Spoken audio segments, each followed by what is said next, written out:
Jonah sat on the rocky hillside, his arms crossed, eyes fixed on the city below. He had done his part, he had preached, he had warned them, and now it was time to watch the fireworks.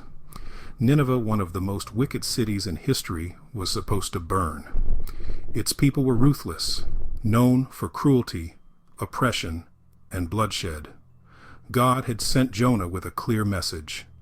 40 more days, and Nineveh will be overthrown. Jonah hadn't enjoyed delivering the prophecy, but he sure planned to enjoy its fulfillment. But as the minutes passed, something felt off. The streets of Nineveh were silent. No cries of terror, no chaos, no fire from heaven. Jonah squinted. Could it be? Had God changed his mind? For years, Nineveh had mocked Israel's God. Their armies had humiliated his people, and now God wanted to spare them? The thought made Jonah's blood boil. He had obeyed, reluctantly, sure, but he had still obeyed. And now, instead of judgment, Nineveh was experiencing revival. The king had stepped down from his throne, put on sackcloth, and called the entire city to repentance. Even the animals were fasting. And then it happened. When God saw what they did and how they turned from their evil ways, he relented and did not bring on them the destruction he had threatened. Jonah's jaw clenched. He knew it. He had suspected this would happen all along. That's why he had run in the first place. Justice had been delayed, and to Jonah that meant justice had been denied. Proverbs warns, do not gloat when your enemy falls. When they stumble, do not let your heart rejoice, or the Lord will see and disapprove and turn his wrath away from them. Jonah should have known better. He was a prophet after all. But something inside him wanted Nineveh to suffer. He had been counting on it. It wasn't just about their sins, it was personal.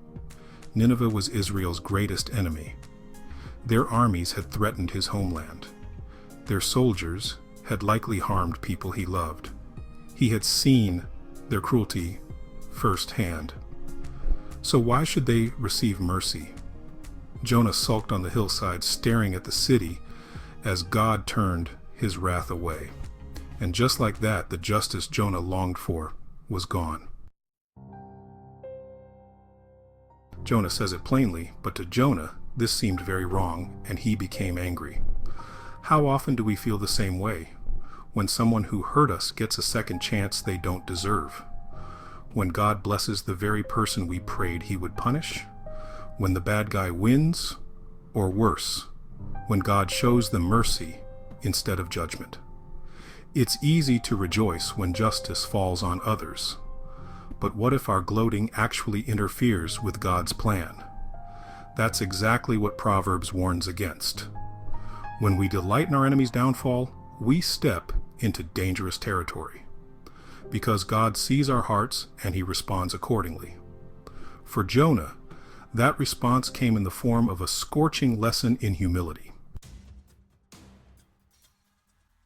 As Jonah sat outside Nineveh, fuming, God provided a plant. It grew quickly, offering him shade from the relentless heat. Jonah was grateful for it, a rare moment of happiness in an otherwise frustrating day.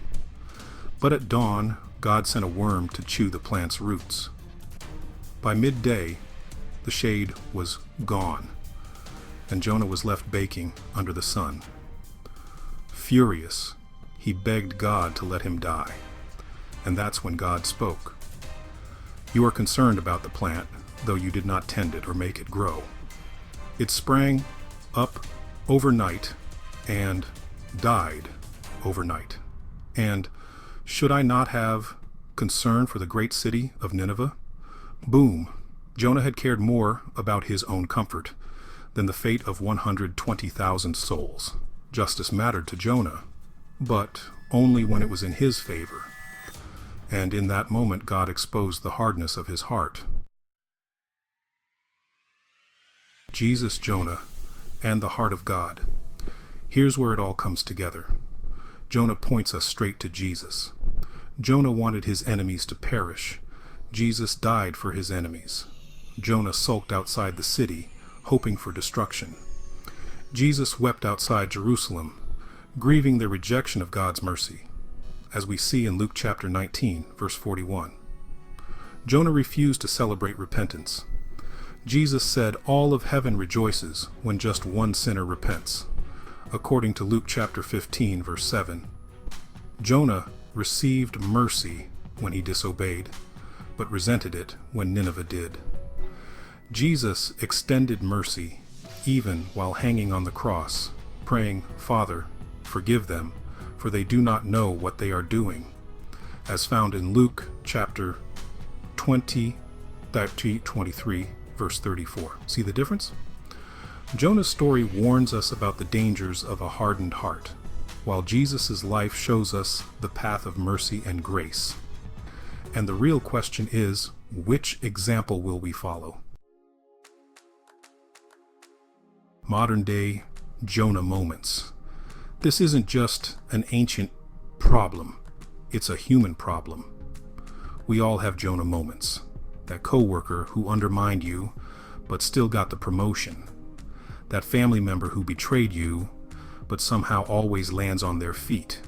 That person you just knew God was going to deal with on the neck, but instead they experienced blessing. And when it happens, we face a choice. Will we rejoice in mercy like Jesus, or will we resent it like Jonah? So, how do we avoid Jonah's mistake? Here are 2 practical takeaways. First, pray for your enemies, not just because Jesus commands it, as stated in Matthew chapter 5, verse 44, but because it softens your heart. You can't hate someone you're genuinely praying for. Second, celebrate redemption over revenge. The next time someone who hurt you experiences grace, choose to see it as a win for the kingdom. After all, wouldn't you want the same mercy? Jonah's story ends on a cliffhanger. God rebukes him, but we never find out how he responds. Why? Because the real question isn't about Jonah, it's about us. When God shows mercy to someone we don't think deserves it, how will we respond? Will we rejoice in their redemption, or will we become the bitter prophet on the hill? The choice is ours. If you've gotten any value out of our time together, then smash that like button, and don't forget to share and subscribe. Thank you for watching, and we'll see you next time.